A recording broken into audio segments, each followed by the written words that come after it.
Brookdale was no longer the city Marcus Hayes once knew. It wasn't just a battleground between law enforcement and the marginalized communities. Now, it was an inferno. Flames licked at the skyline as riots broke out, sparked by revelations of Officer Clayton Rourke's corruption and the FBI's involvement in the case. Marcus stood at the edge of the city's downtown district, watching smoke rise into the sky as the shouts of protesters filled the air. His phone vibrated in his pocket, snapping him out of the trance. It was a text from Tom McAllister. Calloway's location confirmed. We move tonight. Marcus gritted his teeth. They'd been chasing David Calloway, his former mentor and the orchestrator of Brookdale's systemic corruption, for weeks now. Each time they got close, Calloway slipped away like a ghost. But this time was different. This time they had the upper hand, thanks to the files they'd recovered from Rourke. As Marcus turned to leave, he caught sight of a familiar face in the crowd, a face he hadn't expected to see. Sarah Jenkins.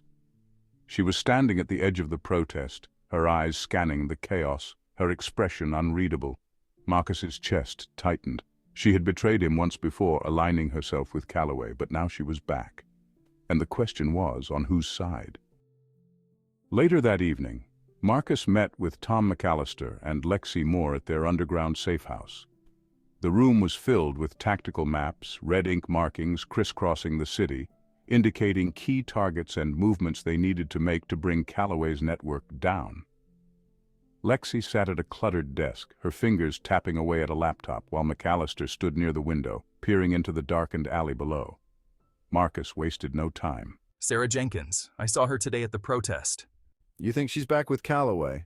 I don't know, but we can't ignore the possibility. She betrayed us once. What's to stop her from doing it again? She's dangerous, Marcus. We can't afford to let her get close again. Marcus knew they were right. Trust was a fragile thing in their world, and Sarah had shattered that trust when she'd turned on him in the warehouse. But there was something about the way she had looked at him earlier, something that made him wonder if she was seeking redemption. Before he could dwell on it further, McAllister turned away from the window. We don't have time for this. Calloway's holed up in a warehouse on the outskirts of town. We move in an hour. Marcus nodded, pushing thoughts of Sarah aside. His focus was on Calloway now. The man who had destroyed his life, manipulated the police force, and orchestrated the racial violence that had torn Brookdale apart. Tonight, it would all end. The warehouse was a decaying relic, situated in an industrial district long forgotten by the city's development plans. Marcus, McAllister, and Lexi arrived under the cover of night, their movements silent and calculated as they approached the building. The air was thick with tension, every step heavy with the knowledge that this could be a trap. Something's not right. The place is empty. McAllister signaled for them to stop just outside the entrance. He peered through a cracked window, his expression darkening. Marcus felt a knot form in his stomach. Calloway was always one step ahead. He should have known this wouldn't be easy. Suddenly, the sound of a vehicle approaching cut through the silence. Marcus turned, his heart racing as a black SUV came into view, its headlights cutting through the darkness. The SUV skidded to a stop, and the doors flew open.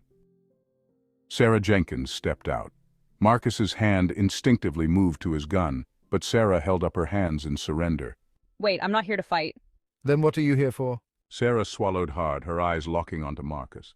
Calloway set you up. He knew you'd come for him. He's not here. He's at a safe house in the city, and he's planning to leave Brookdale for good. If you don't move now, you'll lose him. Marcus stared at her, trying to gauge her sincerity. Was this another trap, or was she genuinely trying to help? Lexi, ever the skeptic, spoke up. Why should we believe you? You've lied to us before. I know, but I didn't come here to ask for your forgiveness. I came to stop Calloway. You don't have to trust me, but if you don't act now, he'll be gone, and you'll never get another chance. Marcus's mind raced. He could feel the weight of McAllister's and Lexi's eyes on him, waiting for his decision. After a long, tense moment, Marcus made his choice. We follow her. The safe house was located in a quiet, affluent neighborhood far removed from the chaos of downtown Brookdale.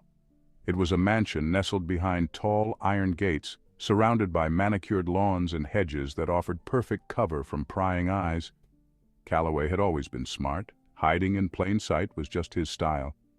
As they pulled up outside the gates, Sarah glanced at Marcus. We have to be careful. Calloway's not alone. He's got men with him, professionals. We've handled worse. Lexi, sitting in the back seat, pulled out her laptop. I'll disable the security system. Give me 5 minutes. Marcus watched Sarah closely as Lexi worked.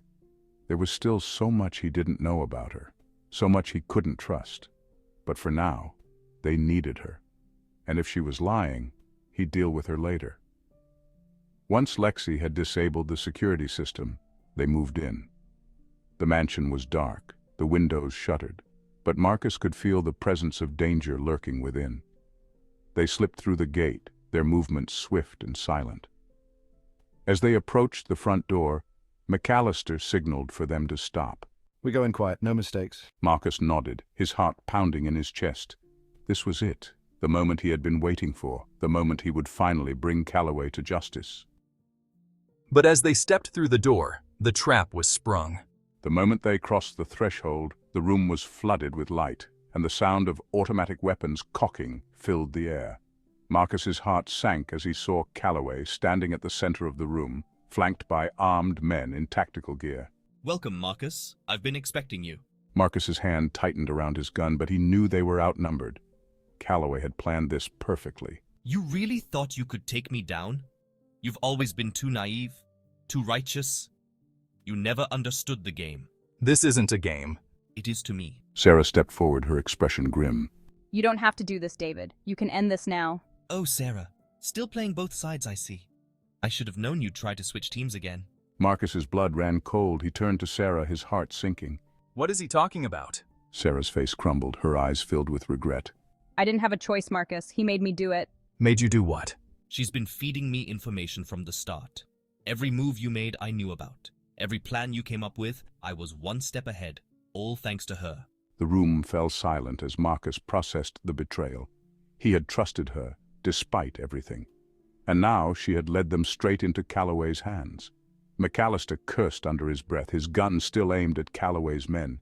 We need to get out of here. But before they could move, the front door burst open, and a team of SWAT officers stormed in, their guns trained on everyone in the room.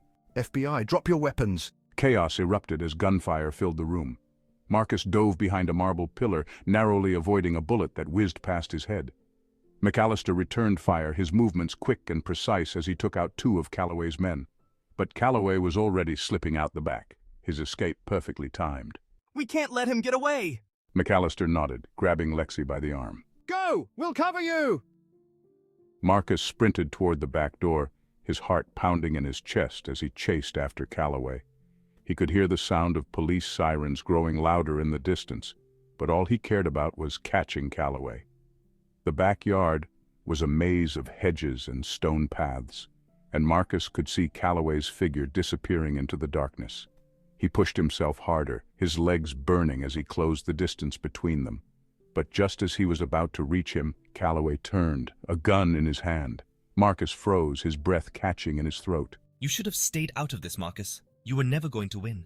But before Calloway could pull the trigger, a gunshot rang out, and Calloway collapsed to the ground. Marcus stared in shock as Sarah Jenkins stepped out from behind a hedge, her gun still smoking.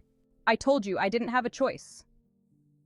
The next few hours were a blur of flashing lights, police sirens, and SWAT teams swarming the mansion. Calloway had been taken into custody, though he was in critical condition after Sarah's shot. The FBI had swooped in, arresting most of Calloway's men, and the press was already descending on the scene, eager to report the latest scandal in the Brookdale corruption case. Marcus stood on the front steps of the mansion, his body aching with exhaustion, his mind racing with everything that had just happened. McAllister and Lexi were talking to the FBI agents, giving their statements, while Sarah sat on the edge of the fountain, staring blankly at the ground. Marcus knew he should feel relieved. Calloway was finally caught, his network exposed, and the truth would come out. But instead, all he felt was emptiness. He walked over to Sarah, his heart heavy with conflicting emotions. Why? Sarah looked up at him, her eyes filled with tears. I never wanted to betray you, Marcus, but Calloway, he had too much power. He could ruin me, ruin everything. You could have come to me. We could have fought him together. Sarah wiped her eyes, her voice shaky. I was scared. I didn't know what to do. For a long moment, they sat in silence, the weight of everything that had happened hanging between them. Finally, Marcus stood up, his mind made up. You need to leave, Sarah. Go somewhere far away, because if I see you again... His voice trailed off, the threat unspoken but clear. Sarah nodded, her face pale. She knew she had no place in his life anymore. As Marcus walked away, he felt the weight of her betrayal lift slightly, but the scars would remain. Though Calloway had been taken down, Marcus knew this wasn't the end. The corruption in Brookdale ran far deeper than one man, and there were still powerful players out there, pulling the strings from the shadows. Calloway's arrest was only the beginning of a much larger battle. As Marcus sat in his car, staring out at the city he had fought so hard to protect, his phone buzzed with a new message. It was from an unknown number. You may have won this round, Agent Hayes, but the game isn't over. I'll be seeing you soon. Marcus clenched his fists, his eyes narrowing as he read the message. He didn't know who had sent it, but one thing was clear. The fight for Brookdale's soul was far from over. And this time, he was ready for whatever came next. Stay tuned for the episode 4 of this intriguing story coming soon on this channel. Don't forget to like, share, comment, and subscribe to this channel for more interesting and captivating racial discrimination stories.